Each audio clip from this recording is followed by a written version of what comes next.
Guys, papakita ko sa inyo. Ito yung gamit ng barbecue grill. Ito kahirap ang ating gagawin. Basta sa barbecue grill ay ganito tayo maghihirap sa huhugasan.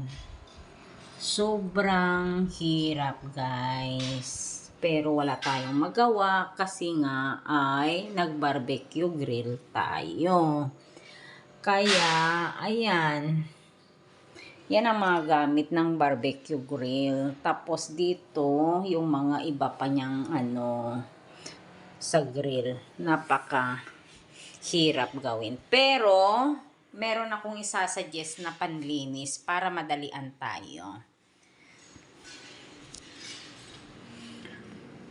Napakaganda. Ito ang nakita ko sa supermarket. Ito siya. Yan. Len. Napakaganda, guys. I-try nyo. Len. Super. Yan. Parang barbecue. Ganyan din yung barbecue namin. So, ang hirap. So, gamitin lang natin ang Len. Ayan.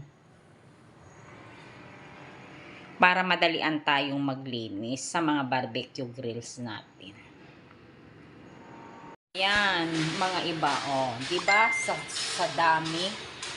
Sobrang dami ang mga gamit. At ang dumi-dumi. Pero lilinisin natin lahat yan. Ganyan kahirap ang barbecue grill, guys. Pinapahirapan ako ng barbecue grill na yan.